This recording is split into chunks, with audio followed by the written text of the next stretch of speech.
All right, welcome everyone to another edition of Deconversion Stories. Unfortunately, Mikey won't be able to make the interview part because, well, he's a dad now. So, and apparently the kid's acting up quite a bit, trying to steal his car keys and stuff.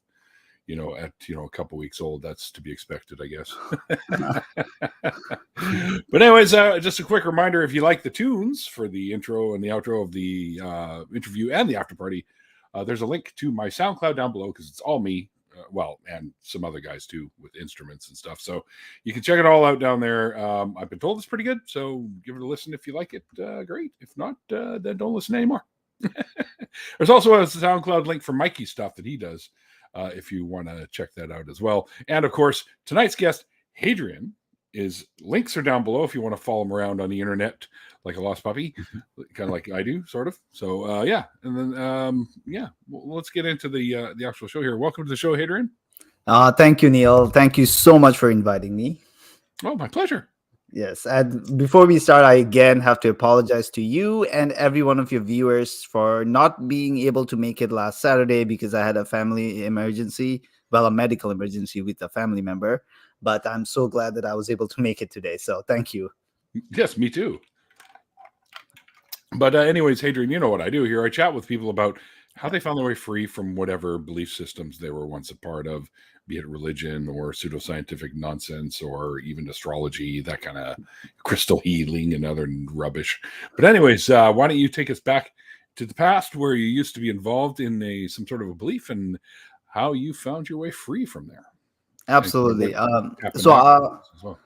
Sorry. Yeah. So I grew up in a non-religious Muslim family in the Middle East. My family never really pressured me into religion in any sort of form. The country was Muslim, so there was always this Muslim and Islamic culture all around. We all took religion with a grain of salt. No, we never really took it seriously. But I believe what happened with me was during my early teens, I had started to suffer from depression.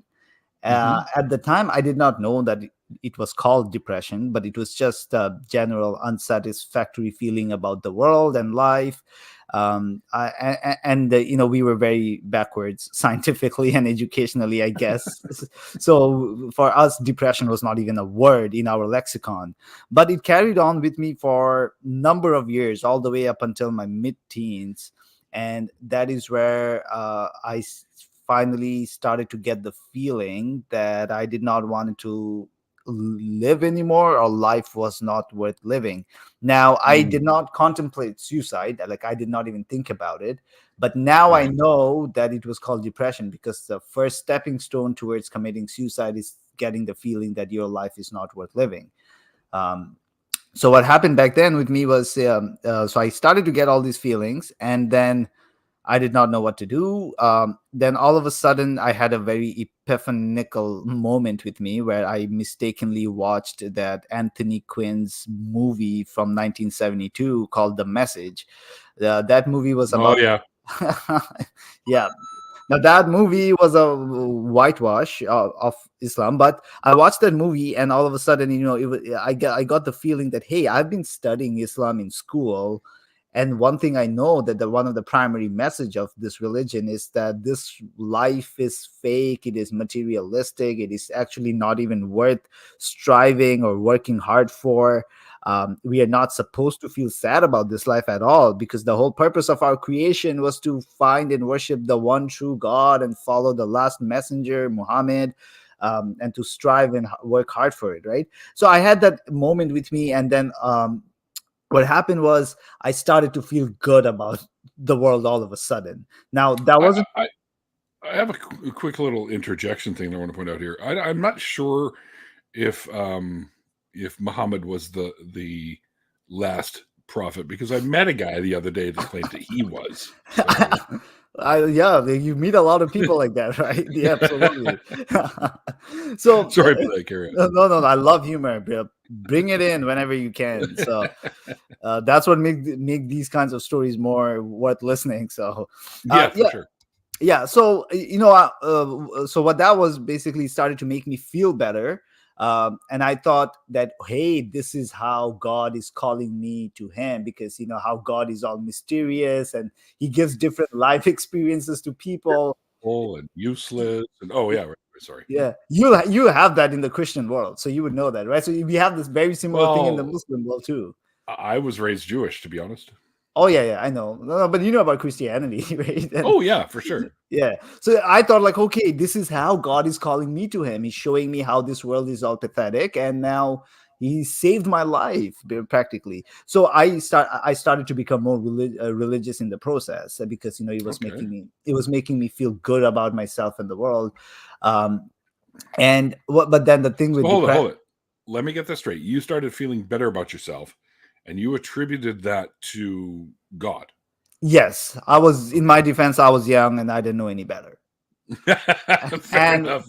And we've all been there, man. Yeah, and I didn't really communicate with my parents that well about this. So, so that's what I do the connections naturally. But the thing with depression or any kind of mental illness or even physical illness is that coping mechanisms don't work like that, even if you try medicines, right? So although I was feeling better about myself, then my depression would periodically come back to me. So because it wasn't the cure, it was just a coping mechanism and I didn't know it. So what I thought was, okay, if my depression is coming back, that means I have to be more religious. I have to study about my religion more so that I can get close to God more, so that I don't feel depressive all the time more. And that's where all the problems happened. So I started reading the Quran with the translations and the explanations. I started visiting Islamic websites. I started listening to debates by Muslims versus Christians. Like, I already knew at the time, I knew that there was a God and Islam is a true religion. And so, like, I don't know why maybe I grew up that way, so it was imprinted in me. So so I kept on digging deep and deep, and then that's where all the problems started. And I'll get to that very quickly. That was happening as I was entering high school. So the more I did all of that by digging deep into Islamic literature, the more problems that I found, like issues such as, of course, terrorism, jihad, aggressive wars. But I'm studying about aggressive wars that happened in history, not just 9/11 and what happened in the 21st century, but I'm finding events that's not sitting well with me. And it's not sitting well with me because someone came and told me in my ears that, hey, Hadrian, this is bad. I just knew it was bad. I'm not okay with what's happening. I found issues like sex slavery, then child marriages, then blasphemy and apostate killings, and then I found the Islamic system to be entirely dictatorial and authoritarian, right? And absolutely. So and it's they not all are really. Yeah, all are. And none of them were just I wasn't being okay with it, right? And so I'm like in this constant friction in my head, oh my God, what is this? This is not okay with me. But at the same time, I really, really need God. But so what do I do? It kept on going. I started listening to more debates with Christians, Muslim versus Christians or Muslims versus atheists. And just for the sake of my well-being, I was hypocritically accepting the mental gymnastic answers from Muslim apologists. So when it came to any of the issues, right? Oh, like, for example, slavery was necessary. And I was like, okay, it was necessary. And that's why God did it. I mean, I'm not fine with it, but I don't know any better. So I'm going to accept it because I need God with me. So right. Do you though? You're gonna get you to go out and start killing apostates just to make yourself feel better? Like, I know. Like none of those nonsense were sitting well with me subconsciously, but I kept on going on with it, right? And I carried it on all the way till my final year of high school. And by that time, in the 2.5, 3 year period, I've learned so much, not just about Islam, but also about Christianity, but also about other political and contemporary issues, because I was in high school. I got internet access. I started reading about. I found amazing videos and movies, which was thank God for that. But sorry, thank who? I know. Thank you, internet provider. Yeah, it's especially Brazers.com. And I'm just kidding. Brazzers. I'm just kidding. But I started studying about Hang on, history. I gotta clear my cache now. So, like for example, I would say I started reading about American Civil War history, and that was like a nuclear weapon for me. And I don't want to get deep into it, but what I thought of it at the time when I was reading about it was humans, whether Muslims, Christians, whatever, they were capable of taking a moral stand to a point that they were willing to go to war and get so many people killed in their own country just to get rid of slavery. Abraham Lincoln was a Christian. Yeah. I'd like to believe that he was secretly an atheist in my head, because there's no way that I can't remember where I found this, but apparently most of the founding fathers, though they claimed to be Christians, they were more culturally and more secular than they were religious than in most forms anyway. Yeah. So I started studying. I learned all of that, and I found out Charles Darwin was an abolitionist. He was I read a quote by Charles Darwin where he said that, I wish the North would just go on a crusade against the South just to end this evil abomination in our life or something. And I read that, and I'm like, oh my goodness, they don't have Muhammad or Allah in their life. They have the Trinitarian God, and they were able to eradicate slavery in America. But whereas in the Muslim world, the country that I lived in, I was seeing modern day slavery in practice going on in front of my eyes. I grew up with it. And so stuffs like that kept on like pushing me to my to increase my knowledge and question my morality, question Islam's morality. And finally one day I just couldn't do it anymore. I couldn't fight with my consciousness anymore. I just said, like, well, look, this is not working out, and I haven't felt that kind of depression in the last 2 to 3 years anyways. I'm done with this religion. I'm out. I can't be pro sex slavery and child marriage and this. Like, this is not who I am. Like, if there is this God, he wouldn't have had made me like this, like to a point that I'm questioning his morals at this point. So but then I left Islam after religiously practicing for 3 years. And just to give a sense, at the time I was actually supporting the Taliban. That's how religious I became in my head. Wow. Yep. Because hold on. Tell me, how did you end up being in support of an organization like that? Because I grew up in the Islamic world, and a lot of people and a lot of you or the Westerners wouldn't know, there were a lot of propaganda that was happening. I talked about that. Just mind you, that was during the Bush, the final years of Bush administration going on. The Afghan war was going on. The Iraq war was going on. I was constantly fed with information where Westerners are super evil. They're about to invade Muslim countries. They're about to rape our pious Muslim women. These were all Taliban and Al-Qaeda and all those terrorist narratives. Although on the onset, those Muslim governments they opposed Al-Qaeda and Taliban, but I was attending mosques, and the imam, which is basically the bishop of, the preacher, the priest, speaking the word, speaking the word, and they were they would dog whistle propagandas like this. So without even me being unaware about myself, I bought into those organizations, those propaganda. But I would say this: I did not hate America.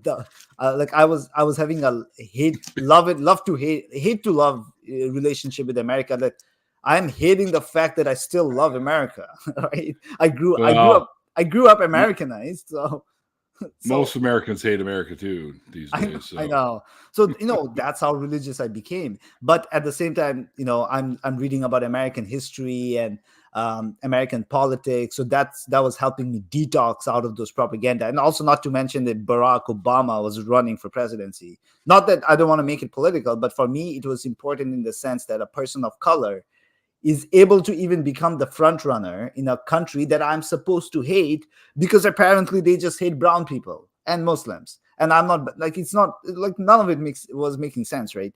So Right.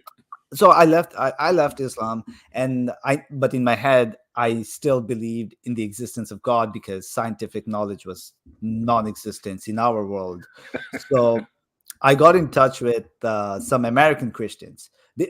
Just to let you know, the moment I left Islam, the more in love with America I just got. I don't know what the correlationship was, but I just did. I don't have an answer for that. The more I left Islam, the more pro America I just became naturally, because in my it's the junk food. It is the junk food and freedom. Oh yeah, well, there's that too, sure. Yeah. Although that freedom seems to be slowly disappearing these days. Yeah, and also another side of propaganda from the American side in the Muslim world was that the freedom that's in America, it's only in America. It's not nowhere in any other parts of the world, including Canada and Europe and Australia, because that's what we grew up with American media like Fox News and CNN, and this was the primary message in those days, right? How America is all about the best freedom you can find in the world, with ketchup as well. Freedom is freedom. Freedom with ketchup and fries. So that's really attractive. So in Canada, we have freedom with poutine. So that's like a French freedom, though. Yeah, but well, the food is. But, we do have a French province. So. I know. I love poutine, by the way. So I mean the food, not the Russian dictator idiot. So that's so that no one misunderstands. So after I left Islam, we didn't have that much. We had social media like Facebook and Twitter, but they were nowhere near where it is today, right? So, but it was still there, and I thought like, well, if Islam isn't true, then Christianity has to be, because that's the biggest religion in the world right now. So I got in touch with a few evangelical Christians, and I'm very naive still at that point. I'm like, I can't read people's agenda or their propaganda. Like, I'm just like, anyone could literally buy me at that time. So how much? I got a few bucks. Well, the price went up really high. And you're mine, Hadrian. So I got in touch with an American evangelical group on Facebook. I told them about my struggles. I told them about my struggles with Islam and how I left it, and now I'm just I'm trying to find the true word of God or the true religion, because I know he exists. So they advised me to read the gospel, start from reading the Gospel of Matthew. And then I said, well, and I started my research. I knew about Christianity anyway. So I said, well, shouldn't I start from Genesis though? Because you should go on. I'm surprised, honestly, that they told you Matthew to start with, because all of them copied off Mark anyway. So.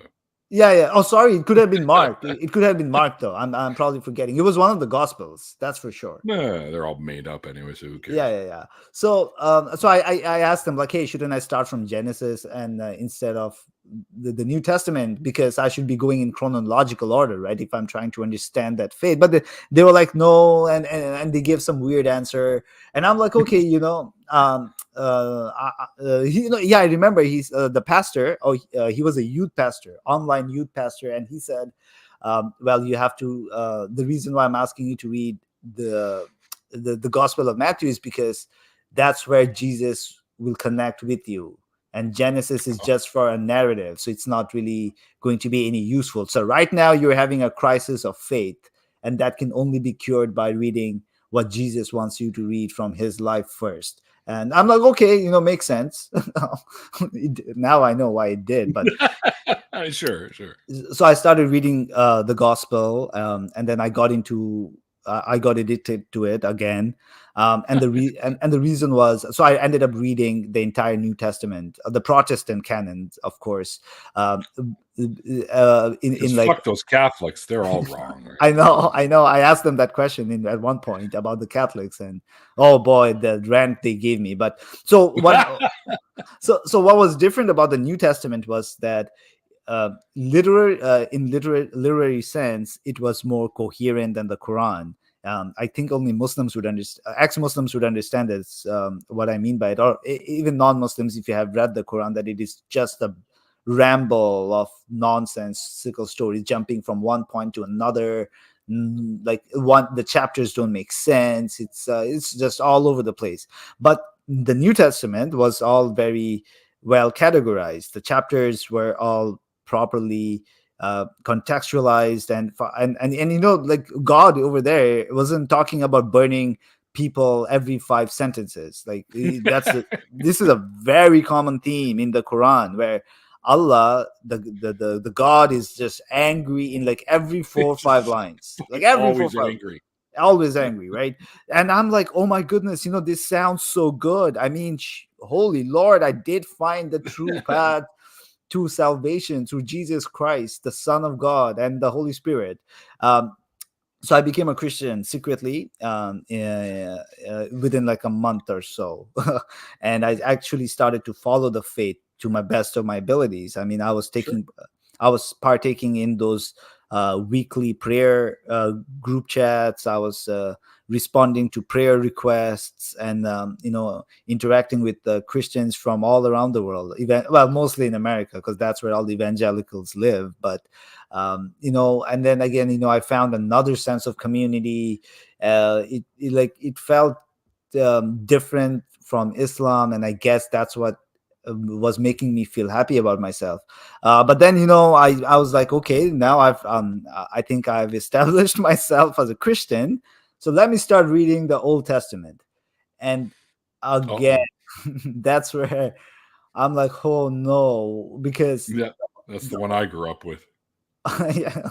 The Old Testament immediately reminded me of the God from the Quran. Immediately, like all it's the war God, of course. Yeah, the same God, right?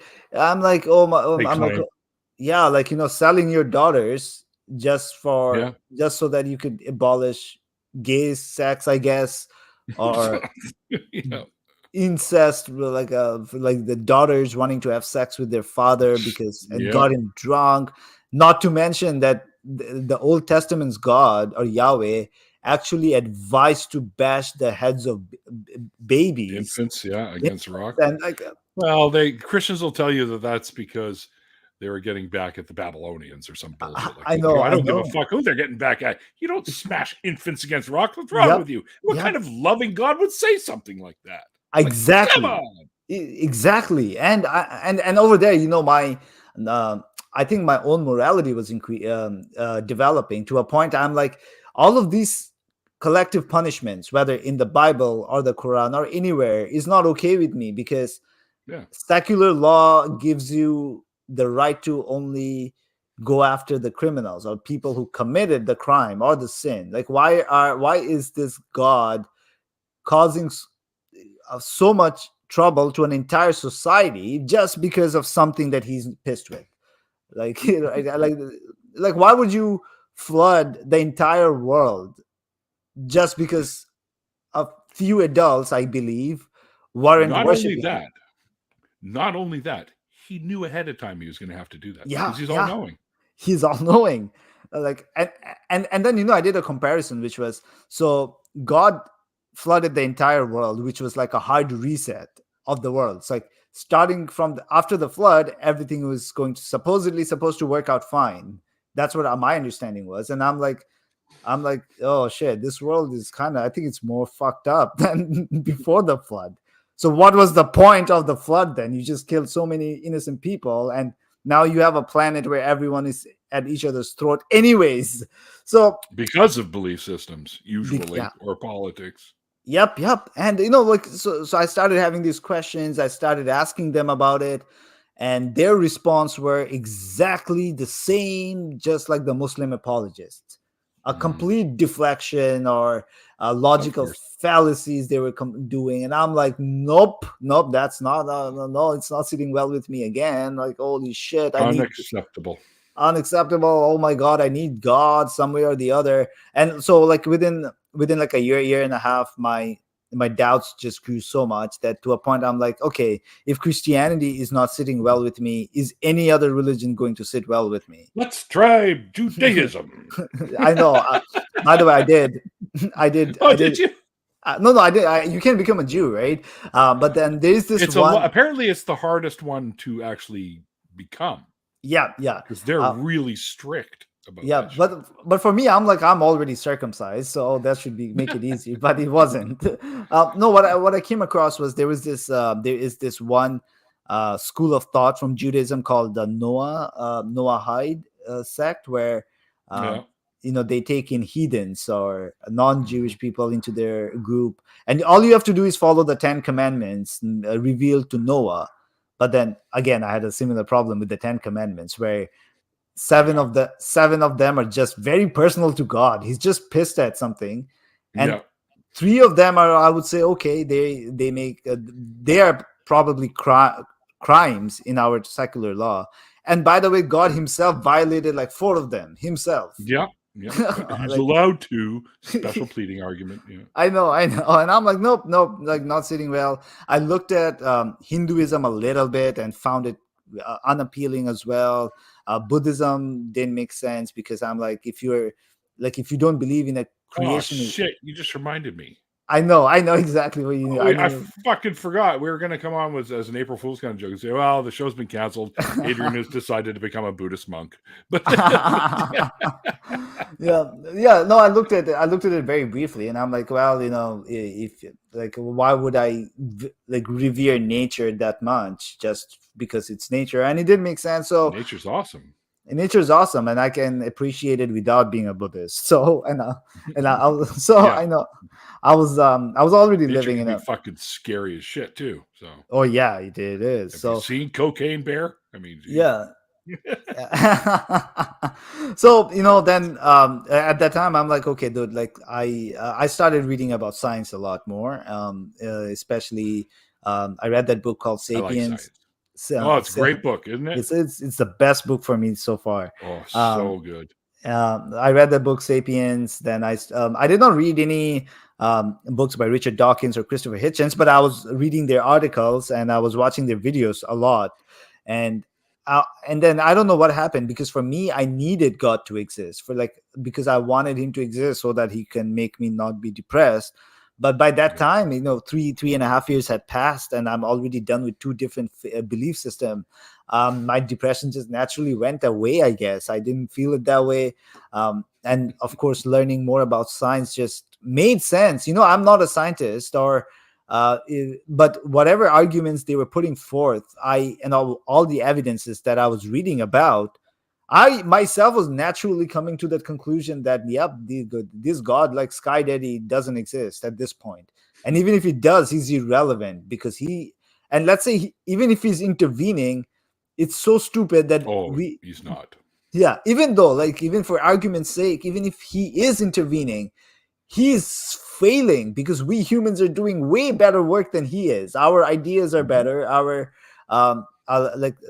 like our belief system, quote unquote, if you like say belief, though, that those are better, and we Our are knowledge base.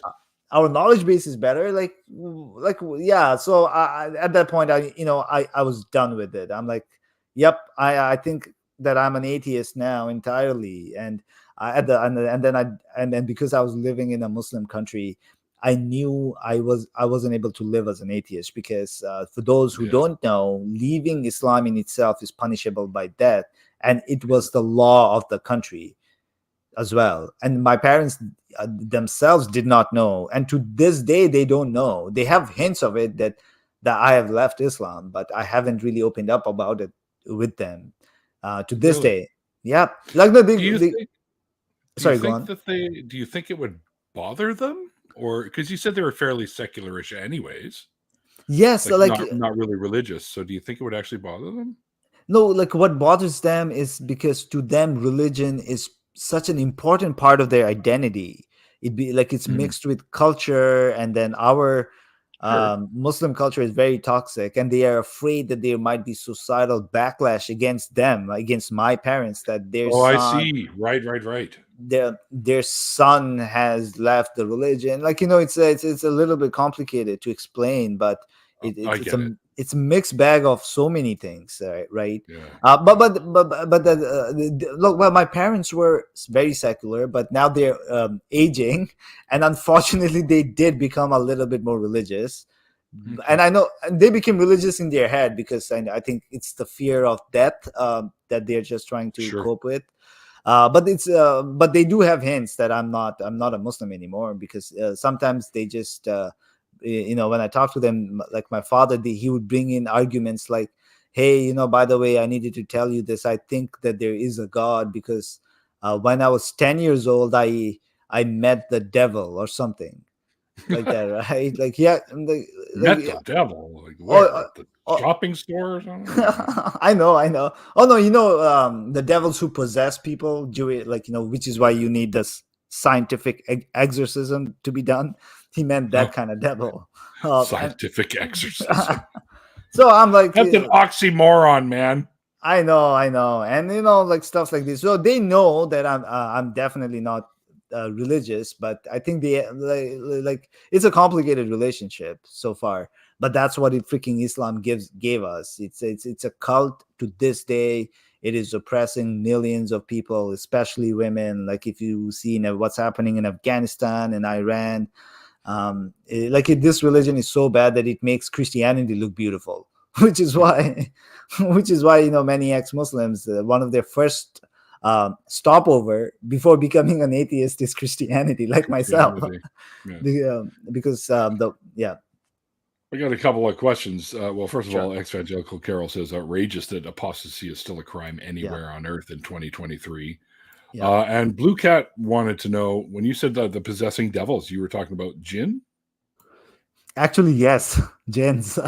Yeah, jinn. Yeah. So, and Anshir wants to know if you still live in a Muslim country, which I already know the answer to, but let her know. Actually, I still am living in a Muslim country called Canada. It is the problem.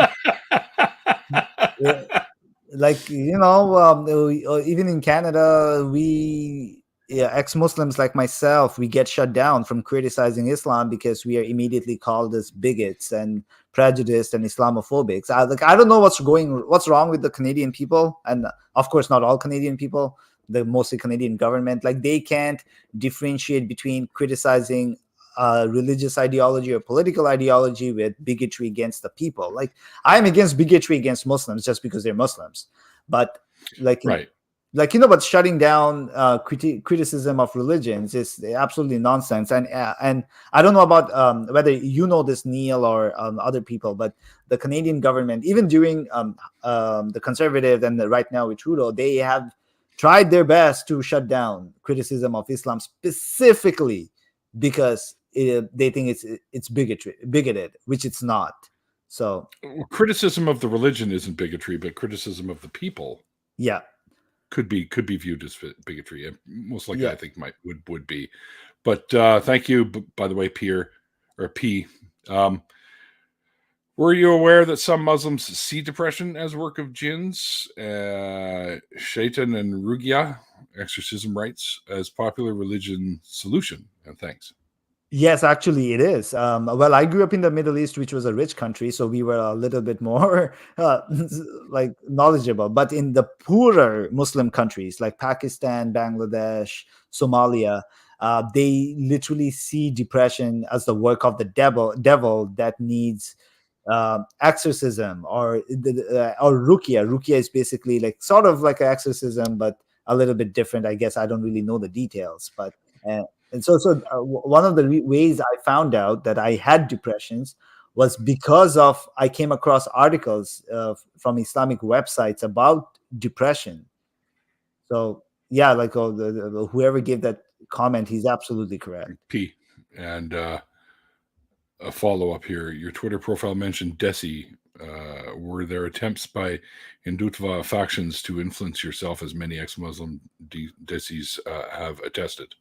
Oh my God, I don't know who P. Meyer is, but love the way he's hitting the points, which is Desi basically means a person from the Indian subcontinent. So basically Pakistan, India, Bangladesh, and Sri Lanka. And the Hindutva comment that he made, I just wanted to speak a little bit about it, which is, you know how the Christian nationalists are trying to create a Christian America. and Yep. the Muslim religious Islamists are trying to have another Islamic caliphate. Similarly, in India, there are Hindus who are trying to create a Hindu nation of India. So they and they call themselves the Hindutva, which means being Hindu. And they Mhm. are a religious far right fascist group that has been trying to get ex-Muslims like myself and others, especially from the Indian subcontinent, to support them and support their political ideology and Mhm. accept the fact that all of our ancestors were apparently Hindu, and we should accept that cultural identity. But the problem is they are actually bigoted against Muslims and Christians or any non-Indian religion that exists there. Right. So what they're doing is they are trying to penetrate our movement, where they come in as fake ex-Muslims, and then they say, well, we have converted to Hinduism, and they're trying to get inside our head as much as possible. And one of the reason my Twitter profile is locked is precisely because of them. Very good. Yeah. Yeah, you don't need that kind of bullshit. And yeah. Thanks again, P, for your questions and your super chats. Thank you very much. Oh, Mark Short is trying to say there's only 13 likes, people, and there's 21 people in here. Yeah. By the way, guys, hitting the like button, it does help me in the algorithms. Just FYI. Although YouTube's been kind of funny lately with the whole algorithm thing, I think they might consider my content to be somewhat against the grain just because I'm talking to people about leaving religion. So. Oh, I know. Like, well, if like Ramadan is going right now, Yeah. and I've been getting so many Islamic Ramadan videos out of nowhere. Yeah. They pop up in mine too from time to time because I always look at like religious people debating each other and stuff like that. It's because I find it kind of funny, but yeah. So I guess so the algorithm picks up on that and will send you some other similar types. Yeah. Things, right? So yeah. Of course, that can happen as well when you're looking at atheist videos too, because I guess the algorithm considers atheism to be a type of belief system like the rest of them. So. I know. It's funny. It's silly. Yeah. But so I was just gonna say, like, by the end of it, while I decided to leave religion entirely and become an atheist, at the time I had to I wanted to get out of a Muslim country entirely because I naturally became very secular, liberal, humanist as a humanist myself. And at the time, I'm like, okay, I have to go to the country with the maximum freedom in the freedom scale, which is America. But then the colleges ended up being so expensive. I'm like, okay, I'll just choose the next best country in the freedom list, which is Canada. And and then right after finishing high school, better healthcare.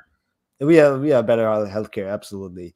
And then like I came to Canada, I immigrated here, became a naturalized citizen, and it's not until very recently I got very active into the atheist circle, because the Muslim world just went 1400 years behind in the last 10 years.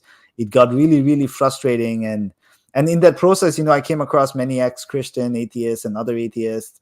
And I'm like, man, at this point, I just want to be a voice in this movement, or whatever you want to call it, where we have to get people out of this. I mean, well, you and I met thanks to Miss Khan, the holy humanist, by the way. Yeah. So I'm grateful for that, for sure. Because and to find out that you're now a Canadian too. Yay! Another Canadian brother. Thank you. And I have to address something real quick here. Real quick. Michael Earhart said it's like two people arguing over the corner in the round room. Well, I hate to break this to you, Michael, but there are two corners in round rooms, where the floor meets the wall and where the wall meets the ceiling.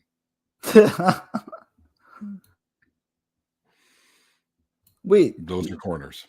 Oh wait, no, I thought Michael was Michael is a moderator in your channel, so Oh, everyone's a moderator in my channel.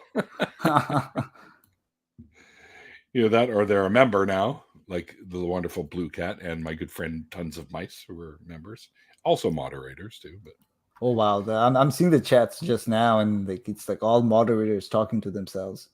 yeah, see, Yeah. I look at it this way. I just make everyone that at least spends some time in my chat for more than just a few episodes. Yeah. Then I'll make them a moderator so that I'm guaranteed to have at least one or two moderators in my chat when the show's Yeah. on. So. Yeah. So, sorry, go on. No, I'm done. Yeah, carry on. Yeah, so that's pretty much my deconversion story. It's like it spanned over like at the end of from my early teens to all the way till my high school.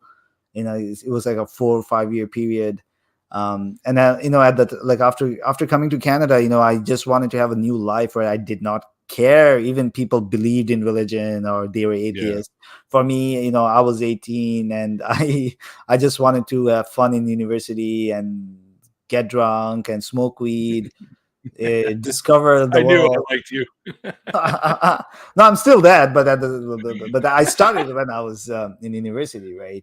And but then it wasn't until I came, I realized that even in the secular Western world that religion does affect negatively so many people. I've met the domestic abuse victims from the Catholic Church in Canada, which is at the time was unbelievable because I was like, it's happening in Canada? Like America makes sense, but what the hell? How the hell is it happening in Canada, right? And then I realized that it's happening all around the world, and but I was more focused on my school and my studies, and my career later on.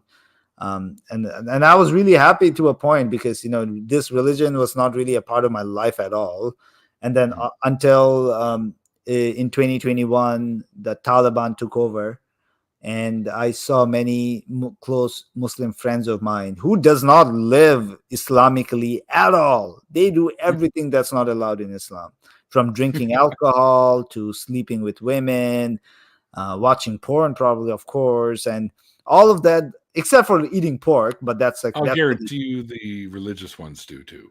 Yeah, religious ones do too, but secretly. But my Muslim friends were doing it openly. But when they defended the Taliban takeover, that was like that was like I don't know what it was, but it like I really wanted to get violent with them at that point, right? I did not, but then I was already active in social media as a normal like in my regular social media. I mean, I was coming across all of these Muslim apologists who were defending all the atrocities that was happening in Afghanistan, and then slowly I started seeing videos about Muslim apologists literally defending slavery, sex slavery, and every other nonsense, and it reignited my trauma from religion so badly. I'm like, okay, this time I'm not even going to have a filter. I'm just going to have like a pseudonym. I'm going to go on social media and I'm going to like go hard on them with like a head-on confrontation wherever I can. So that's pretty much my story, Neil. Well, that's quite the journey you had there, my friend. I mean, shit, you dipped your toes in a few different belief systems. But, realizing, of course, that all of them are fairly nonsensical. Well, let's face it, they're mythologies is what they are. They're just mythologies that people still follow. Yeah. Right. So for whatever reason, you think in today's day and age, they'd be able to look through all that shit with ease. Yeah. But unfortunately, some people do still follow it, and some people still follow it to the degree where they want to start legislating against the people around them. And that's where I have a problem. Yeah. So it's like, excuse me, but you can't eradicate trans people or gay people. Yeah. You can't do that. They're people just like you. They're just, different from you in that respect. But you can't just eradicate any humans because you think that you should. Like, or because some fucking sky fairy tells you to do it. Like, fuck off. Yeah, and that's their defense only. That it's just their sky fairy telling them, right? Because they tried in America, they tried with the gay conversion therapy and did not work. Mhm. It made life It's worse. outlawed here in Canada. Yeah, You can't do it here. yeah. And I'm like, okay, so you're against homosexuals, but you don't even have a solutions other than telling homosexuals that, oh, don't be gay. I mean, come on, that's not how it works. It's Like, not. Yeah, no. People are born that way. Like yeah. they can't just. Yeah. It's not a switch you can flip. For fuck's It's sakes. exactly, and like, yeah, but there's so much history with religions, and I think it's because societies came out of religion, right? And like people Yeah. are so connected to it, like, and I think at this point it's just that the reason they're sticking to this religious beliefs is because they need an emotional support sky daddy. That's all. Like, if I have a feeling like if you give them an emotional support animal, we might be able to make them realize that, hey, that the only reason you're doing what you're doing is because you have an emotional vacuum. And when you realize that, I think it might be able for them to get out of religions and then fill that vacuum with actual people from Mhm. from their societies instead of Mm. some invisible sky daddy. But then that's just my opinion. If they need some sort of, like you say, sky daddy to help, make them feel better. Hi, I'm an official comfort Canadian, so Well, just give me a call. oh, we can start a business like that. People need Yeah, emotional support. I'm like, okay, like I'm gonna give you 2 hours of emotional support for $100, and I'll pay my dude, there are taxes. people that do that. Oh, there are, yeah. But they're Yeah, just not there big are. enough like the Westboro Baptist Church yet. No, we have a branch of theirs here. Oh, I know. They're fucking nuts. But yeah, no, I mean, yeah, emotional support Canadian, comfort Canadian, call me what you want. Yeah, but there are guys out there that you can pay them, or people, I should say, out there that you Yeah, can pay them, and they'll come and they'll cuddle and they'll, yeah, talk nice to you so you feel better about yourself. They, amplify your good emotions rather than your bad emotions. They really are out there. There are people that do that for yeah. a living. Yeah. Shit, that's No, pretty it's cool. no, like with religions, especially Christianity, Islam, and Hinduism. How I see it is that these people, they don't even follow their religion properly. They cherry pick and they just Mhm. right. So it's like for them, it's like going to a strip club, and you pay the strippers like $20 for one song. But then how the stripper, like they flirt with you. They Yeah, basically say the things that you want to hear, and then you of come out course. of it feeling satisfied. But that's the exact same thing with Yeah. religion. They go to church and mosque and temple, and they Hmm. pay them or do whatever, and then they come out of it feeling satisfied. And it's not correct. It's not good for them, and I don't think, and Right. they're not realizing it. Poor Ox. Ox says Canada won't let him in. Why, Ox? What did you do? Oh my! Like now I'm thinking like you must have done something horrible because Canada lets everyone in. Yeah, and by the way, we're not Yankees. FYI, that's an American thing, buddy. You can call us knuckleheads if you want.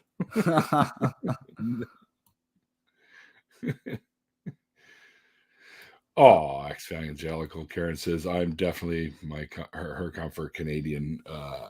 You heal my broken heart. Oh, Uh, well, I'm glad.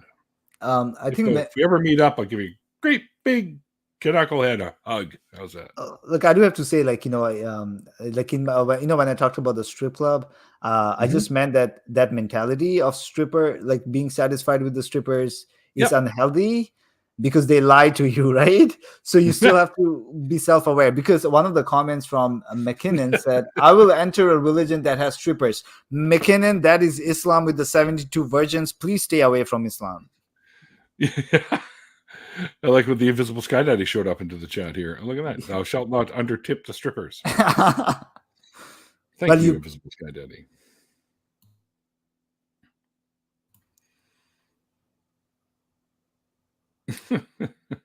Yeah, I'm just reading through the comments, and some of them are really hilarious. Yeah. Oh, yeah. We got a good crowd in the comments. And hello, McKinnon. I read his last name first. That's Japanese culture where you call them by the last name first. Yeah, I know. Yeah, I learned it from the mangas. Yeah. Like, It's funny you said Rukia earlier, and I'm actually watching. I'm in the middle of watching or rewatching, I should say, Bleach, and Rukia is one of the characters. oh, like I haven't watched. I've only watched a few episodes of Bleach, but that I was love it. also like a long time ago. And yeah, I should start getting back into it because I remember, as a religious Muslim, I started avoiding watching um, shows like that because in Islam there's this unfortunate, terrible thing called shirk. Hmm. So shirk is basically the highest level of sin that you can do, which is associating partners with Wow. God, right? um like you could be a pedophile, a murderer, a rapist, and or whatever, everything would be forgiven except for shirk. And in shows like that, like for example Death Note, I'm not sure if anyone watched it, but I know Death Note. Yeah. yeah, there's this guy who has this special power to write the names of someone in a book, and that person would die. Now Yeah. that is literally one of the characteristics of God, of Allah. And when a human does it, it's called shirk. He's committing shirk. So Oh, wow. I'm like, oh my god, I love this show, but now I'm scared because I love it, and the guy over here is committing shirk. Does that mean I would go to hell?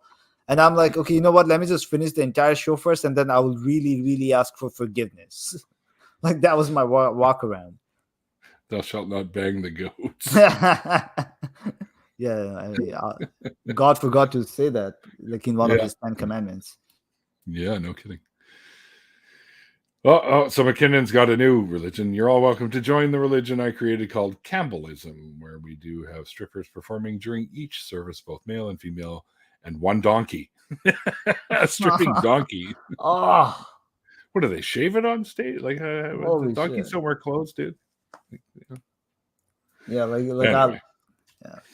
No, I was gonna make a disgusting comment. Not a disgusting comment, but that's uh, that's pretty much the par for the course on this show. oh no, no, no. In the Muslim world, especially Afghanistan, Pakistan, because of Islamic laws, the society is so sexually frustrated that Oh, there are actual videos of them having sex with animals. Like they got caught red-handed. Um, wow. yep, that's how bad it is. I get it a little because when I lived in Israel, I lived on a little kafar, like working with the cows and stuff like that. And a couple of the Israeli boys were found getting blowjobs from the baby cows. Huh? Hmm. Wait, wouldn't the cows bite it off because they don't know that they're giving Babies blows? don't have teeth. All they think Oh, is, oh, there's a teat. Num, num, num, num. And next thing you know, oh, these guys are oh like, my god. woohoo. Yeah, I'm like, ugh. Oh no, my Why? god. Oh my god. No. Why? So if you don't mind me asking, how was your experience living in a kafar? It was all right. I lived there for 2 years. I did grade 11 and 12 there, so I graduated over there and Yeah. did a little bit of military time, of course. Oh. Um, yeah, they say when you reach a certain age, if you've lived in the country for longer than a year, you can. They don't make you like if you're Israeli, you have to join, and you have to join for 3 years. So, and I went through the basic training, and then my mom was like, "No, no, you're not joining. Get your ass home." So, And it's funny, Neil, because when I became an evangelical Christian, Mhm. um, I became extremely pro-Israel. When I was a Yeah, Muslim, I believed in every single conspiracy theories that the Jewish people were just trying to take over the world. And when I became Christian, I'm like, nope. We just have to let Jewish people be Jewish people, and that's the only country yeah, they're safe is in Israel. And I started sharing posts of Israeli about pro-Israel stuffs on my Facebook, and my friends were like, "Why are you doing this? You just pissed at Allah." I'm like, "Nope, your Allah is wrong. Jesus is real. Jesus was Jewish. He was in Israel." And it is only Israel. Palestine is fake, and all this stuff. By the way, in the process, I made a lot of Jewish and Israeli friends who I still have them to this day, and I, lo- I I do love too. I love them to this day as well. Well, people are people. It doesn't really Yeah, matter where you come from or what you believe, and you can get along with people yep, regardless of any of that. We just end up as victims of all the crap that our parents and their parents and their parents, for generations have been telling, passed on down the line, oh, these are bad people because they don't believe the same thing we do. They live in the wrong, So and it's like horrifying. Sorry, but I still believe that Israel should split and give some to the Palestinians, because I think the way they're handling that is absolutely atrocious. And I lived there for 2 years, right? And, Israel's falling apart right now anyways. Yeah, but that's on the political level. When I started befriending Israelis, to me, I started seeing them as like, holy shit, they're like as normal as I am. We play similar games. I played games with them. I learned a little bit of Hebrew, and shalom aleichem. Yeah. And also as an evangelical Christian, I started. And their evangelicals are very political, both in America and about Israel. They just are. They certainly are. And I got into it, and I started I started learning about Israel so much, and I was so conflicted because Israel is actually a secular liberal country, more than America is supposed to be. No, but LGBTQ rights are more better in Israel than in America. Yes, and then I asked my youth pastor, that's changing though. That's part of the problem over there right now. Oh, really? I didn't know that. But at the time, the far right is getting a handle on things in there. No, but like I'm talking about like 2009, 2010. Gay people. No, me too. Yeah. Gay people. Like back then, it was different, right? And when I was there, it was very different. I was there in the 80s, for fuck's sakes. Oh, okay. Oh, but that was during the conservative government as well, of Yitzhak Shamir, I believe. Yeah. No, but like, I asked my youth pastor, like, hey, we are being so pro-Israel, and the gay people can get married in Israel, in Jerusalem, and he's like, oh, they're like the whores of Babylon, and this is and even their anti-Semitism would come out a little bit, like if we really, really push him. And I'm like, so that's where I started to realize their hypocrisy, because they're like, when like this is why Israel is struggling, because they allowed gay marriage, and when Jesus comes back, there is a reason the events are going to occur like it's been written in the book of Revelation. Why? Because Israel is allowing gay marriage. I'm like, oh my God, you people are so stupid. Oh, there's another coins. There we go. That's probably going to be the last one for this show, guys, because Hadrian, one quick question before we wrap this up and do the after party. You're okay for the after party, right? Oh, absolutely. I would be there for probably I'll try to be there for up to an hour. I do have to generally I keep them to about an hour and a half anyway. So stay as long as you want, and if you have to bail, you have to bail. That's fine. Okay. Yeah, absolutely. And the people that hang are good people; they'll understand anyways. Yeah, because you are a few hours ahead of me here over in the central Canada area, East Coast, the best part of Canada. East Coast, yeah. That's right. You're East Coast. You're closer to Ollie than I am. Yeah. But we are going to do that, guys. We are going to get into an after party. But first, Hadrian, if you could go back in time to your younger self, I'll say just before you started to get quite religious, what would you tell your younger self? I would just say, go talk to your parents, open up about it, open about how you're feeling. Although you don't know what you're going through, force your parents to take you to a doctor. Mm-hmm. Because this whole mess happened because you were confused about your mental state. You did not know what it was. Neither did your parents, but it's okay. Doctors at the time knew it still, although to a lesser extent, but you could have gotten there's still a higher chance that it would turn out better than not going to them. Yeah, for sure. Well, it seems to me like you came out free and clear. Because to me, from what I know of you already, Hadrian, I swear, if we lived next to each other, we'd be going out for a cup of coffee or a beer or whatever. Absolutely. And just hanging out, for sure. Absolutely. You're a brother to me now, my friend. So I want to thank you for coming on here and sharing your experience and your story with us, man. That was bravo to you, sir. Thank you, Neil. Thank you so much. And of course, you like all of you guys are like my brothers because I became a little bit tribalistic about my atheism. So the feelings are shared. Thank you.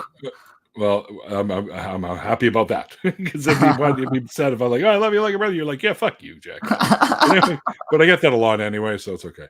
Yeah, So also Ollie that. wants to know where you are in Canada, Eastern. Well, I'm trying to keep that secret because, like, the Oh, only reason is because there are many Canadian Muslim apologists, and I'm trying to not give away my location. gotcha. But I would say that like I'm very close to the CN Tower, so you can make that guess. There you go. No, by the way, no, Tommy no, no. showed. I was faking it. Like about my location, I'm in Toronto. Okay, all right. Yeah. The Toronto, the one place in Canada that thinks it's the center of the galaxy. It's true, man. It's totally fucking it is. true. It is. It They is. always go, we have a British Columbia? Really? Oh. And like, is it still under the British monarchy? I'm like, dude, the entire country is under the British monarchy still. Like, how do you not know that? What makes it British and what makes it a Columbia? Isn't that in the South America? Anyway. Yeah. All right, guys. Great show tonight. Quite the experience you had, Adrian, and I want to say thank you for sharing that with us and with the crowd out there in the chat. And thanks to all you guys out there in the chat for hanging out with us here. Oh, hang on. I got to find all the stuff. There we go. All right. So thanks everyone in the chat for hanging out. Hope you guys enjoyed tonight's show over there on YouTube, Twitch, and Twitter. Also, thanks to our amazing patrons and our members. We now have members. If you want to join, you can hit that little join button. It's like a dirt cheap amount to help the show stay afloat. And also all the proceeds, like the super chats, the memberships, and including Patreon as well for the month of March and the month of April are all going to Mikey because he's got a new baby, and which is not why he couldn't be here tonight. He does say he probably will pop into the after party. So any funds we make on the show are going to him to help with the little one. And all the guest links are in the description box below if you want to follow, and also a link to the after party is in the description box below, and it will pop up at the end when the credits have finished rolling. Credit thing that we have anyway. Until next time, guys, like I always say at the end of the interviews, like the lake. If you want to be in the after party, let me know, because I'm the only one you can reach right now. Mikey's kind of busy.